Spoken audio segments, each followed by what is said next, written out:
Okay, so how are you today? Good? Good. So we'll continue, right? Okay, last time, anybody still remember when we stop? Where we stop?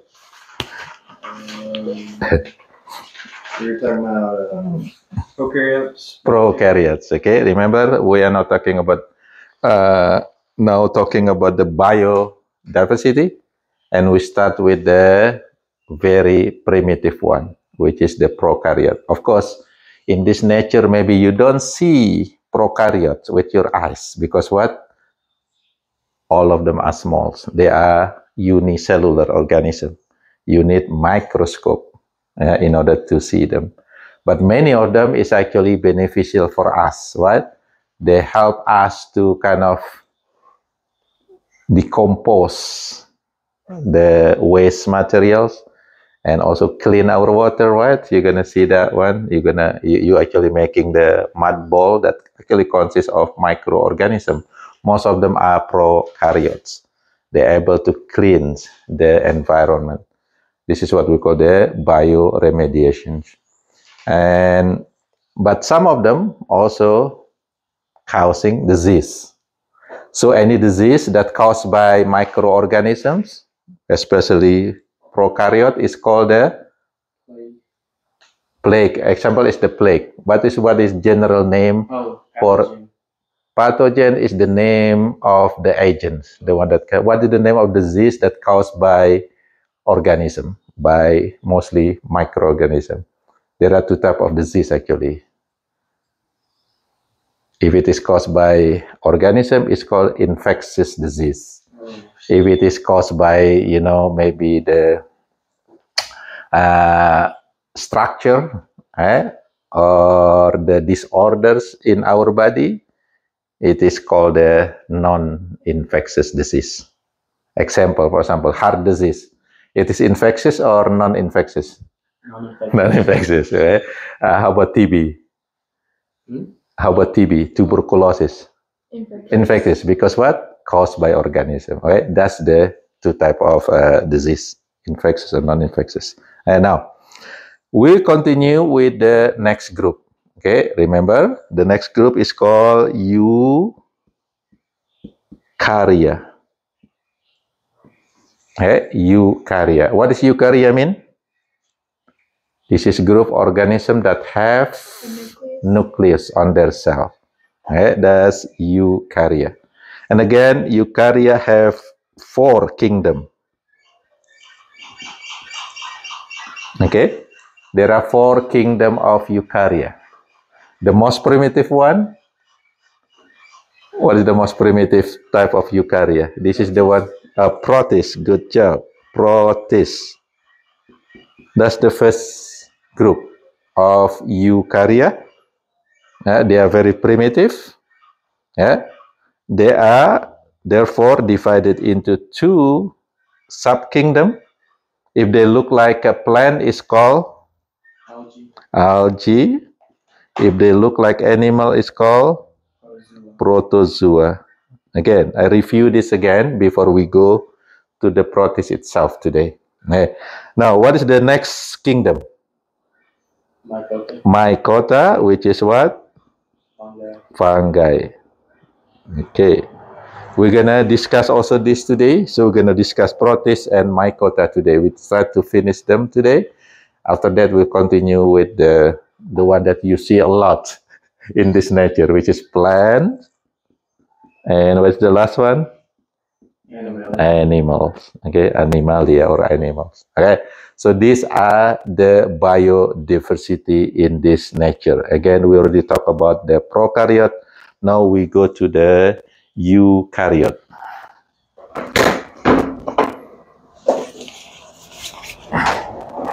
Okay, do you have questions so far? Very straightforward, right? It's easy. So again, you should remember this because I said it over and over. Now we start with the protist. Protist.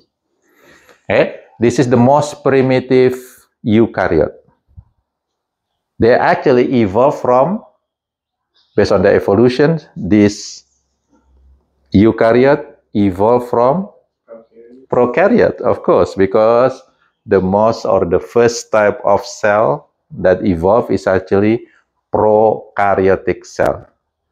Now there is a theory, it's called the endosymbiotic theory, that mentions about the creations or the evolutions of eukaryote. Okay, so this is the theory that mention about what? Evolution of eukaryote from prokaryote. Now, basically, again, the cell start from prokaryotic cell. So prokaryotic cell just like this. Okay, do they have nucleus? No, but they do have chromosomes. Okay, or DNA. Do they have ribosomes? Yes. Yes. Okay. And of course they have cytoplasm, the cell membranes. Okay. Now what does the theory say? So based on the theory, this first cell, it can develop into different cells. Okay. Some of them smaller, some of them bigger cell, but they still prokaryote. Okay, so they have this nucleus, they have this. Okay, some of them over here is smaller. So what happened with this? Okay, according to the theory, the bigger one is actually kind of eat the smaller one, but they don't really digest that smaller prokaryote. So over here, the big one, okay, kind of eating the smaller one. So the smaller one is actually enter into the cell. But this big prokaryote does not digest this smaller one. Okay, after a period of times, years, even maybe million years, this small prokaryote inside the bigger prokaryote is developed into what we call the, anybody know what is the name of structure inside the cell that performs specific function? Organelles. Organelle. So the smaller one is become organelles. Okay, it's developed into organelle. Get it? Okay. Now it become kind of eukaryote a little bit because it has organelle. And then this one is actually also developed into two kind of type of eukaryote. Okay, now it starts to have the nuclear envelope. Okay, so their chromosome now is covered by the envelope. Yeah, so the same thing with this one, covered by the envelope. Now it become real eukaryote. This organelle, okay, some of them develop into the one that create energy for us. Both of them actually have that. What you call the organelle that produce energy, ATP, mitochondria. So all these have mitochondria. Okay, for making ATP. Some of them, let's say this one, also develop or eat other smaller prokaryote that carry green color of pigment. Now inside this become green color organelle. Anybody know what's the name of the green color organelle? Chloroplast. Chloroplast. Can you follow this evolution? Okay. Now what happened with this? The top one, what it is become? If we talk about protists over here, the top one become Protozoa. Protozoa. It's become, we can say, the ancestor of the protozoa.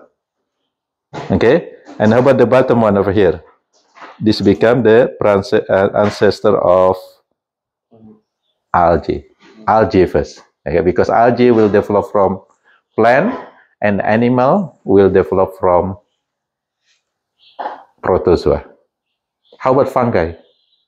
Between them, we're gonna see later. There is a special algae that has slime like fungi that's developed into fungi. It's become called the slime mold. Have you ever heard slime mold? It's actually coming from the algae type of protist. Okay, do you have question for this one? This is how they evolve into the protists, whether protozoa or algae. Can you follow this? Okay, now we're gonna discuss one by one. We're gonna discuss the algae first. Okay, algae. Okay, algae. What is algae? What is algae? Protist that has chloroplast, has plant characteristic. Yeah, chloroplast. Yeah, so therefore they are colorful. They have color on their cell. Most of algae, they are actually just like the prokaryote. They are small. Most of them unicellular. Therefore, you cannot really see them. Yeah, because what? Because they are really small. You can see them using the microscope too. Most of them, majority. But some of them also big.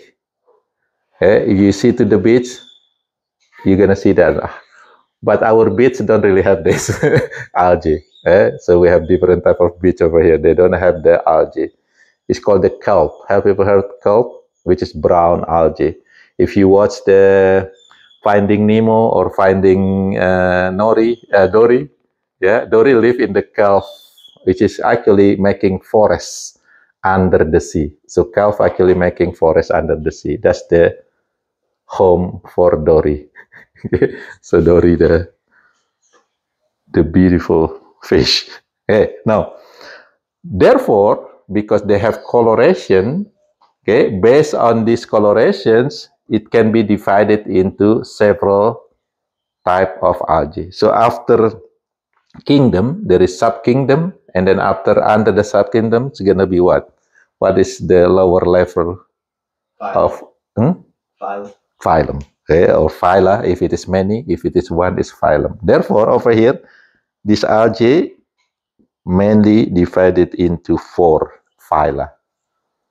Okay, based on the coloration. Okay, the first one is called the phylum Chlorophyta. So the name is telling you this is, they call it phyta. Phyta mean plant actually. What? Phyte mean plant. Chloro mean green. So this is green algae. It's not really green plant, but this is green algae. Chlorophyta. Most of them unicellular. Most of them microscopic algae. Again, you don't really see them with your eyes, but if you see in the ocean or on the lake, sometimes they have a green color that might be coming from million of these chlorophyta on the water. Okay, this is the first one. And this green algae, there are some of them that are actually macroscopic. You can see them. One of them is called Chara species. I think Florida have some of this. Sometimes they clog the pipe under the water because they're going to be long type of algae. This is green color. This is macroscopic. You can see them. This is multicellular algae. And this is actually the one that later evolved into plant. Okay? So the plant is actually coming from green algae. That's based on the evolution. Okay, especially Chara species is considered as the the parents or the ancestor for the plant. The second one is gonna be phylum Rhodophyta.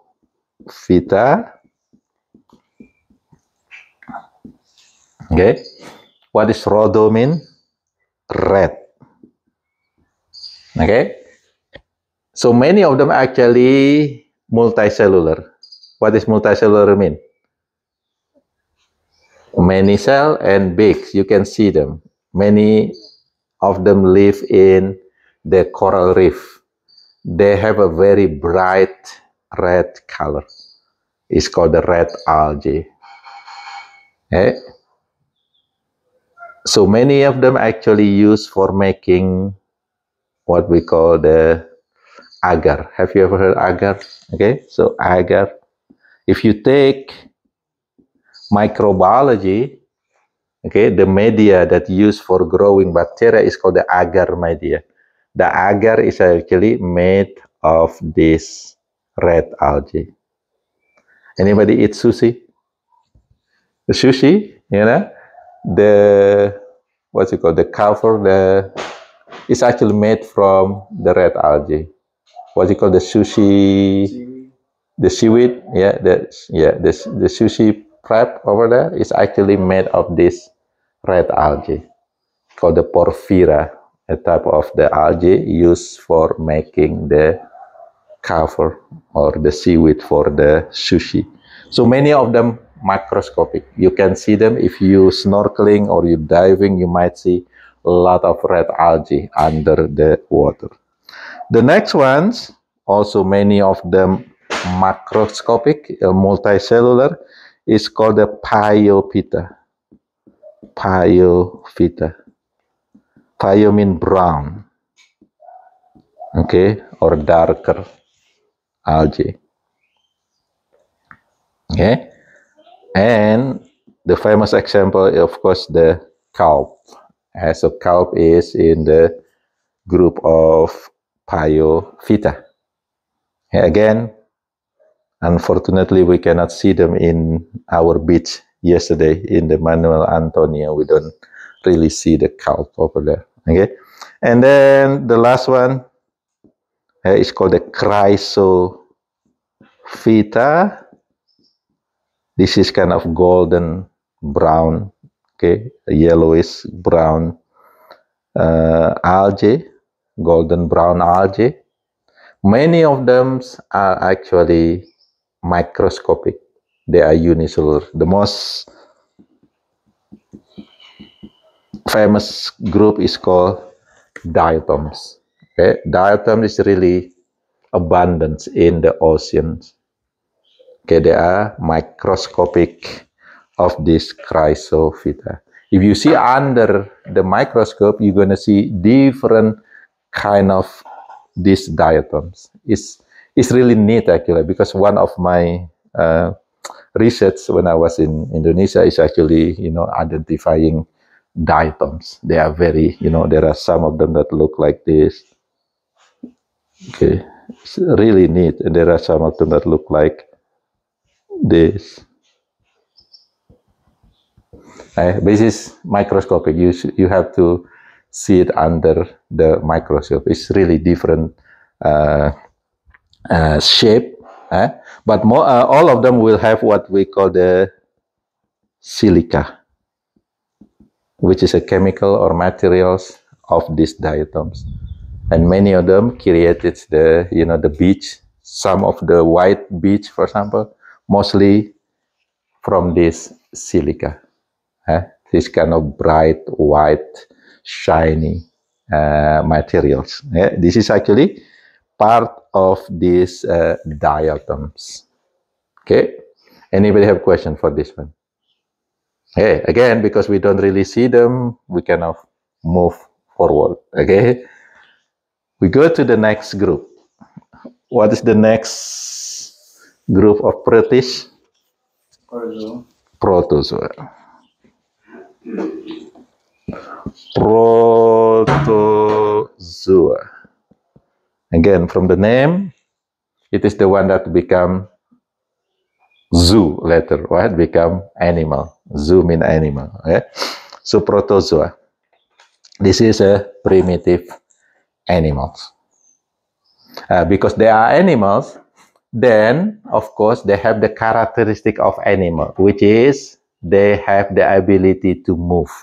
They might be able to eat, okay, or take food from environment. They might be able to, they have the structure that they able to move because of this. Therefore, these protozoa can be divided actually based on their locomotion, based on their locomotor structure. Okay, locomotor mean movement. Okay, movement structure. So based on this structure, okay, locomotor or movement structure, these protozoa also divided into 4. What is under kingdom? For what? Oh, phyla. Phyla also, okay? So phylum, okay? For phyla, the first one, phylum, okay? Mastigophora, that's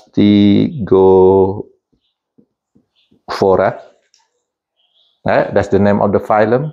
But mostly, okay, it goes by the name of flagellate. Okay, mostly people know this one as a flagellate. What does that mean? They have locomotor or locomotion structure known as flagella. What is flagella? Tail. Right? So many of these organisms will be look like this and then have tail to move. And this tail is called flagella. Okay? So flagellates or mastigophora. Many of them free living. What's free living mean? They live on their habitats outside, but many of them also causing disease. They causing infectious disease. Like for example, African sleeping sickness is actually caused by a type of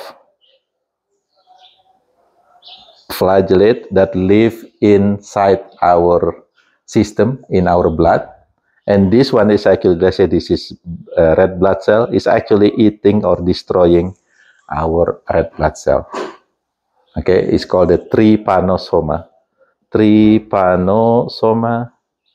This is the name of flagellate that causing the disease, like the African sleeping sickness. Why is called the African sleeping sickness? First, it is only present in the African because they actually carry by specific insect that only live in Africa. So therefore, they are actually transferred by an insect, a fly, that if bite us, it can inject this trypanosoma into our system. If it is going to our blood, what happens? It will destroy our red blood cell. Therefore, it's called sleeping sickness. Why is sleeping sickness? It is indication of what? Indication of anemia. You know anemia? What does anemia mean? A lack of red blood cells. Lack of red blood cell. What is the function of red blood cell? To transport nutrients and oxygen. Oxygen mainly, transfer the oxygen. So if we don't have enough oxygen in our blood, in our system, what happens with us? Mostly it's gonna be tired, easy to get tired, sleepy, and etc. That's the indication why it is called the African sleeping sickness, because they're actually destroying our red blood cell, causing that sleeping sickness. They're only present in African country because only in that specific part have the type of flies, CC fly, that carry this animal. This carry this protozoa, the flagellate. Yes. Is an adaptation of that sickle cell red blood cells? A sickle cell is different. Sickle cell is not infectious disease. This is inherited disease. This is caused by the red blood cell that is shaped like, there is no nucleus in the red blood cell. The shape of red blood cell is look like a crescent moon. So if someone that carry the gene that making this red blood cell, that person is called having the sickle cell anemia. Why is called anemia? Because this one carry less oxygen. Right? You're thinking of malaria. Yeah, malaria is different also. Malaria is the infectious disease. It is he's gonna be here. It's gonna be number 4 over here, the one that causing malaria. It is phylum number 4 in this protozoa. It's caused by protozoa also. Okay, but again, this sickle cell is different. It is not infectious disease. This is inherited disease. So the mother and father carry that gene. If it is into them, then what happened? The baby or the child will have the sickle cell anemia. Now, the connection between sickle cell and malaria, anybody know? I think that's the connection now. There is a connection between sickle cell. Why African people have sickle cell gene? This is only also present in the area is called the Malarian belt in Africa. Many people on that area carry the sickle cell gene. Why? Anybody know the reason? It is an adaptation. Adaptation. Protozoan number 4 right there. Yeah, adaptation. Who adapt to that condition? The human or the human? This is adaptation of human actually on that natural condition. In the area that a lot of mosquito, a lot of malaria, there are a variety of people that is stronger against malaria, right? And people that is really weak against malaria. The one that usually live over there will be the one that have a strong gene against malaria. That strong gene actually sickle cell gene. So people that have heterozygous gene, chromosome, carry one normal gene and one normal sickle gene, they usually the one that live there. Can you follow this? The one that only carry the 2 sickle cell gene, they usually will die because what? Sickle cell disease. It's called the sickle cell anemia. They have a lot of problem with their heart, anemia, with their respiration, etc. They will not alive. Now, how about the one that carry both normal genes on that area? They will mostly also die because of what? Because of malaria, because they don't have the sickle cell gene that protect them against malaria. Can you follow this? So many of these people, when they move or immigrate to United States, they carry that. They carry that gene. So they are, let's say they are heterozygous. So the male, woman, man, they are carry that gene, heterozygous. They get married in United States. What happened with their children? At least 25% of their children will be having the sickle cell gene, sickle cell disease. Okay? So therefore, what is the risk? What is the higher risk of people in the United States that get the sickle cell anemia? White people or African American people? African American, because that's the one that carry the gene. But in America, we have help. In America, they have the medical system that's good. Some of the people that with the sickle cell anemia, they usually able to be, but it's a kind of expensive, way to, protect them against this disease, because this is carry on their gene. It cannot be removed. The only way is just to kind of, ease some of the symptoms, not really kind of cure the disease itself. I have actually a friend that have the sickle cell disease. Sometimes when the disease attack him, he's really, really weak. He's really weak. So he has to take the medicine. Guys, the reason is because what? Because this blood that have a look at crescent carry less oxygen, and it so sometimes it's clogging the circulation. because this one is not a good shape to be flowing inside a channel, especially the small channel in our body, the veins or the arteries, the small arteries, the venules and the arterioles. That's what we call the small blood system that we have. Okay, I hope that's enough. Guys, okay, this is kind of additional information for us. Yeah? Again, this is still related to us because this is actually caused by the disease, but also the gene over here is actually protect some people from the malaria. Okay. Okay, that's number one. What is the second phylum? The second phylum is called the Coeliophora. Coeliophora. And the famous name is called ciliate. Yeah, you have flagellates, you have ciliates. Now, what does that mean? It means that this Coeliophora has a structure for movement is called cilia. Okay, so what is cilia? Cilia, let's say this is an organism. Cilia is almost similar with the flagella, but it is shorter. Okay, shorter, and usually they have a lot. It's not only one. Mostly it will be around their body. So this is called the cilia. So they're moving by stroking that cilia. Boom, boom, boom. Okay? This is the second group. Most of them are free living.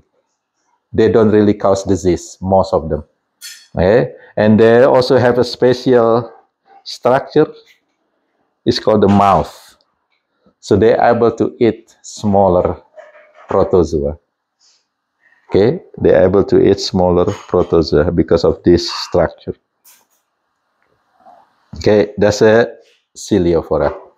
Again, because they are unicellular, they are very small. You cannot really see them unless we use the microscope. Sometimes you take water and then you see under microscope, they're still moving. Okay, so that's the Coeliophora. The next one is called the phylum. Okay, Rhizophoda.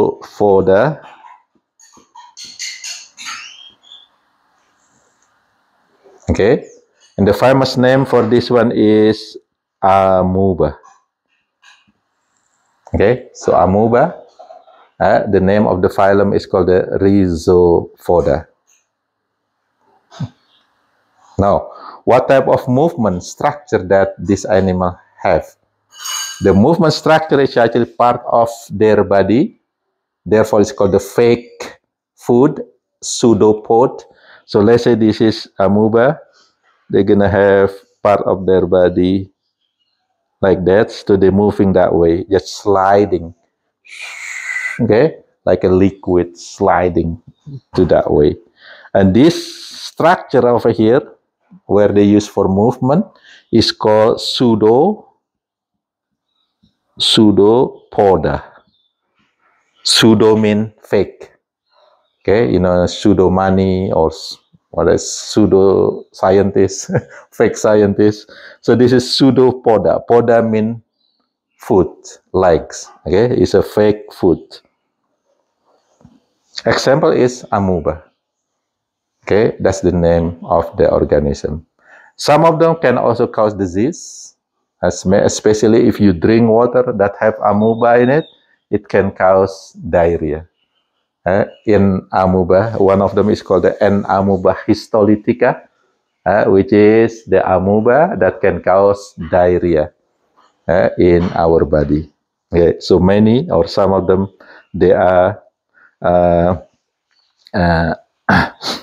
infectious disease, causing infectious disease, but mostly they are opportunistic. Do you know what this opportunistic mean? They live actually free living. They live in water. They will not cause disease unless it's going into our body, unless there is, for example, pollution or contamination, etc. This is what we call the opportunistic disease. They can cause disease whenever they enter into our body, but they can also live on ecosystem freely, free living. The last one, you have the one that has flagellate, you have the one have ciliate, the one that have pseudopod, and the last one is actually the one that do not have motility structure. They just kind of round like this. Okay, this group is called the phylum Apicomplexa. Okay, they do not have motility structure.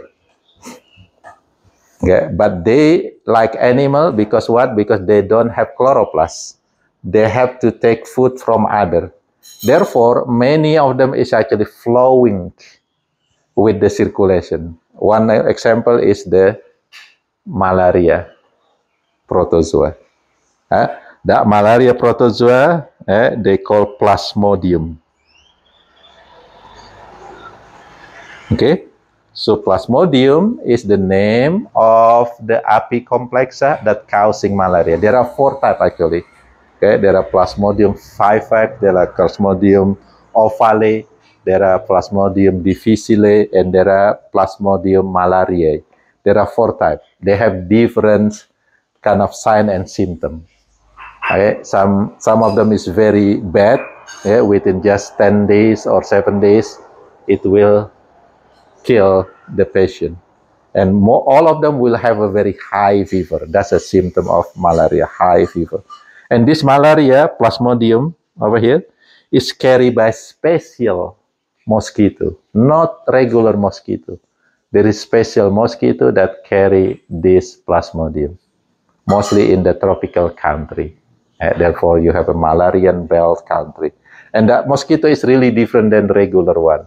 So usually in our country, you know, we are taught to be able to differentiate between these 2 different mosquitoes. The regular mosquito, can I erase this one? Okay, let's say this is your hand. Okay, so the regular mosquito, when you bite your, like that, is kind of really a little bit straight. I mean, you know, horizontal. Okay, the mosquito that carry malaria, in which doing that, is kind of, okay, a little bit vertical when they are doing it. And also their body have really clear, like a tiger stripe. This one is not that clear, something like that. So we are actually taught how. And also this one mostly like to place their eggs and larvae in the clean water. Okay, so clean water. This one they can put any place, dirty water, clean water, they can develop. But this one use a special place for putting their eggs. This is just for your information, you know, to differentiate between the mosquito that carry malaria and mosquito that regular mosquito that usually bite us. Okay? Okay. Do you have questions so far? No? Okay. What time is it now? All right, we still have time. We're done with the protists. What is the next kingdom? Mycota. Okay, Mycota. Mycota or fungi. Have you ever seen a lot of fungi around here, or just very few types? Yeah, very few types. Very few types, right? I kind of what is called usually in tropical country you have a lot of type of fungi, but in this area I don't really see a lot of type of fungi. Only several, maybe 4 or 5 type of fungi that I take a picture. Okay, in our country we have a lot of type of fungi that like this. Oof. Many of them actually can be used as a, food. But over here, you don't really see that, mushroom kind of like this over here, right? So I just kind of wonder also what is kind of adaptation that they have. Maybe that fungi is not really spread in this area or what. Yeah, but tropical country, mostly they have many type of fungi. But again, over here we only see some of them. Most of them is shelf fungi. Yeah, and that's look like a shelf, bookshelf. Okay? But anybody see the mushroom that usually we see in the picture, the place where what do you call the small people that live with the Snow, yeah, Snow White, Smurf, yeah? Smurf, what is it? Snow White, they have that's dwarves. dwarf, yeah. So they live in the type of fungi that we imagine that fungi like that, right? But over here, we don't really see that type of fungi. Okay, so I put some picture on my Facebook and also in the circle. That's only several type of fungi that we see, and I don't really see the one that pretty fungi like in the movie or in the Disney movie. Right? I don't know why, but maybe that's the adaptation that they have over here. Okay. Okay. Now, fungi can be microscopic, can be macroscopic. Okay, can be small, unicellular, can be big. Okay, so therefore, it can be divided into several types. Okay, so all fungi actually, okay, most of them able to produce what we call spores. Okay, it's like a seed in plant. Yeah, carry the gene, carry the their offspring that will be growing when it is in the habitats. Okay, no, based on the spore, it actually can be divided into two types of spores. The first one is called the asexual spores. Remember, A means no.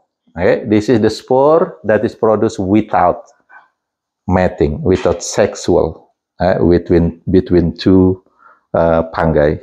The second one is going to be called the sexual spores.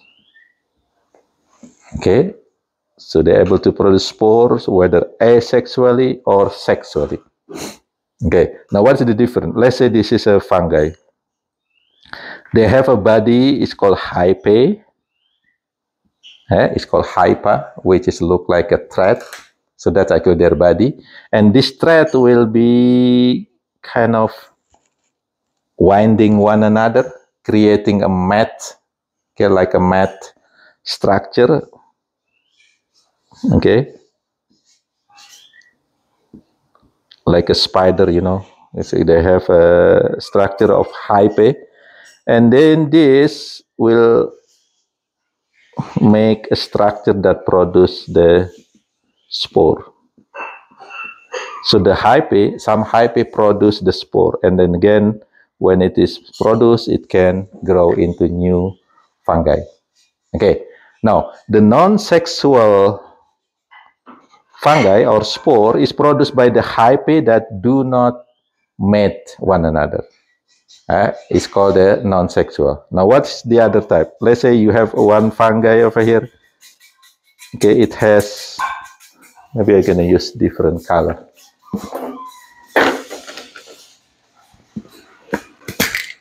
Okay, let's say it has one hyphae, and there is another fungi, the same species that also have hyphae, and this hyphae is mating. Okay, they kind of mating, combine together, and what happened is produce this structure that carry the spore. Okay, so this hyphae is actually sexual hyphae. Therefore, this spore over here is called the sexual spore. The spore that is produced after mating between two hyphae. Okay, so the whole body over here of the fungi is called mycelium. Okay, so the body of fungi is called mycelium, which consists of many hyphae. Okay, get this one. Now, most of the time it's only 1-2 hyphae. You don't really see it, but when it is combined like this, you might be able to see it. Like, for example, if you have bread, you put bread on the table for several days. What happened? What do you see that will be growing on the bread? Mold. So mold is actually this, the mycelium. Okay, so you see the mold over here. If you see closely, some mold actually have that structure that produce the spore, whether sexual or non-sexual hyphae. Okay, so that's the mold. Mold is actually combinations of many mycelium over here. Okay, so that's the spore, how it's produced, sexual or non-sexual. Now, based on the sexual and non-sexual spore, they have special name. Okay, for the non-sexual spore, they have name. The first one is called the sporangiospores. Okay, that's the name of non-sexual spore. The second name is called conidia. So different fungi, they might produce different type. Maybe sporangiophore, maybe conidia. You get this one? Okay. Now, for the sexual spore, there are 3 types. Okay, based on the shape of the structure that produce the sexual spore. Okay? If it is produced by structure called the zygote, because it's combining into zygote, that spore is called the zygospores. Okay, so zygospore is produced by hyphae that making a kind of a zygote, combination of male and female. It's actually not really male and female. In fungi, it's called positive and negative. Right? Positive fungi and negative fungi. They don't really have gender in this case, male and female, but positive and negative, but they are different. Okay, the second one, okay, is called the ascospore. Ascospore. The reason it's called the ascospore because this fungi, when it is mating, is create a structure like a cup, like this. Asco. So the spore will be located in this cup structure. It's called the asco. Therefore, it's called the ascospores. You follow this? The last one is the fungi that look like this. It has a gill-like structure actually under it. This is the regular mushroom that we see it. The gill structure under this is called the basidium. Okay, that's the name of the structure. Therefore, the spore that produced by this basidium is called basidiospores. Okay, so most of the time in scientific term, they give you the structure as a name, and then the product will sometimes follow the name of the structure. Now, based on this, then mycota or fungi can be divided into 4 phylum. Remember, this is kingdom, right? Into 4 phyla. Now, the phyla is actually based on here, based on the sexual spore. You follow this? Okay, the name of the phyla will be based on the sexual spores that they produce. Okay. Now, what is number 1? I will erase this. I hope you still remember the name of the sexual spore. Now, what is the number 1 phylum gonna be? Phylum. What is the number 1 sexual spores? The type. Zygospore. Therefore, the first phylum is called the Zygomycota. See that one? What does mycota mean? Fungi. What does zygo mean? Zygospore. So Zygomycota is a group of fungi that produce sexual spores named zygospores. Example is the bread mold. They are Zygomycota. Do they produce the non-sexual spores? Yes. So they produce non-sexual spore. For the zygospore, Zygomycota, they produce zygospore plus sporangiospore. Okay, so this one produce zygospore plus the sporangiospore. So they produce both type of spore. Do you follow this? What is the second one? What is the name of the sexual spore over there? Ascospore. Therefore, the name is Asco. Can you put Mycota? Right. See? Sometimes it's not that difficult to memorize because, oh, Mycota is going to be fungi that produce ascospores. So, this fungi produce ascospore plus conidia. So, the non-sexual spore that produced by Ascomycota will be conidia, not sporangiospore. Okay. Number 3. What is the name going to be? What is the name of the spore, sexual spore? Basidio. It's going to be Basidio Mycota. Yes, right? See? Basidio Mycota. This is the general mushroom that we know. They're all in this phylum, Basidiomycota. Why? Because they produce basidiospores, plus they also produce conidia. Okay. Okay, now, how about the last one? What do you think the last one is going to be? Now we already use all the sexual spores. Remember the division or the classification based on the sexual spores. We already use all of them. What do you think is going to be the last one? Isn't it Deuteromycota? Yeah, what is the characteristic of going to be? The one that do not produce spore. Okay, so this is kind of weird things, okay, of fungi. They don't produce spore, but they still able to reproduce by what? Cell division. They divide. So this is Deuteromycota. Okay, so if you follow this is based on maybe evolution. Maybe this is the most primitive one because they still using the unicellular type of reproduction, which is what? Like bacteria. What do you call the reproduction in bacteria? Mitosis. Yeah, mitosis. What is this? It has a special name. It's called the binary fission. Okay, split into two. The same thing with this one. The Deuteromycota, one cell is making a little bit, maybe 2-3 cell. Like this, like this. This is like their children. They carry their children, but it's gonna be split later. That's the Deuteromycota. What is the example? This is the one that we use a lot, especially in industry to make bread, to make alcohol. Anybody know what? Yeast. So yeast is actually here. Okay, they are microscopic.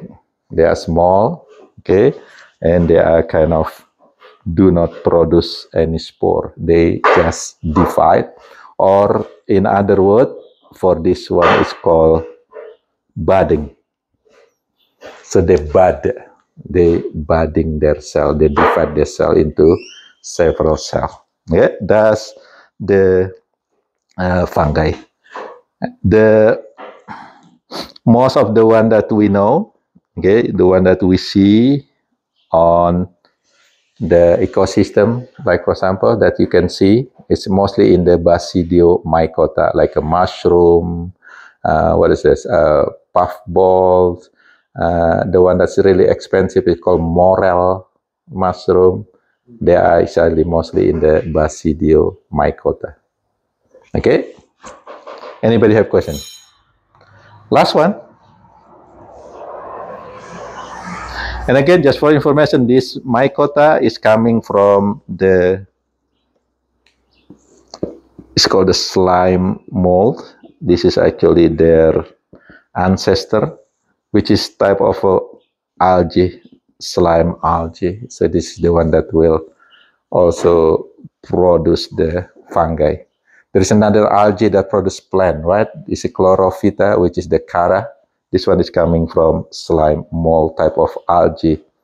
And that's the reason why there are some mycota, fungi, actually can live together to make a symbiosis, okay, helping one another. This is type of co-evolution. Or you in the evolution class, we talk about co-evolution. They evolve together. So algae and fungi, okay, they live together.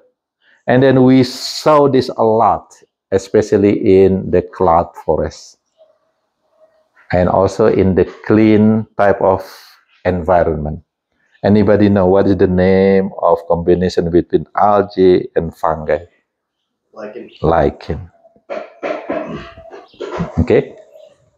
So the one that mostly we see in this forest, especially in the Monteverde, in the what is the name of the mountain?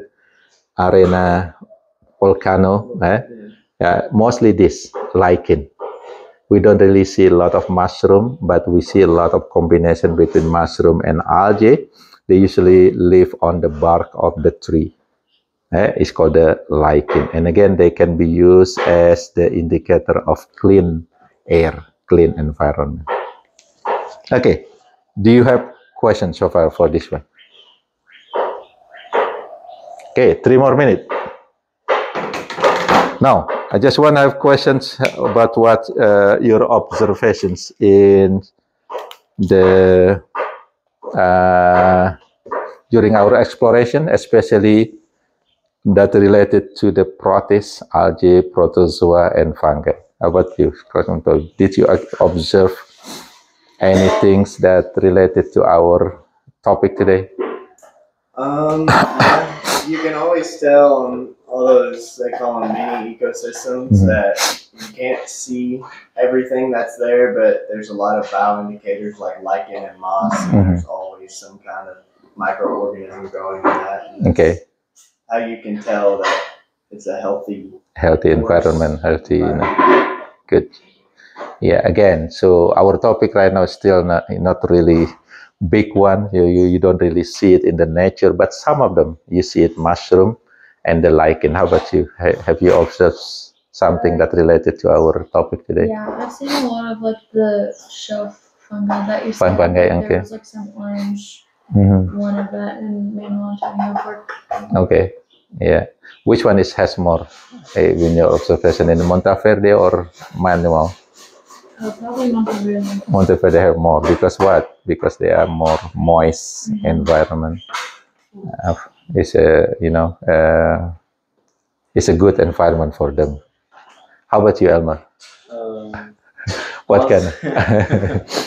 So I question the relation between the tree ferns that we've seen and how they evolved to produce spores asexually, and what's the relation with the fungi.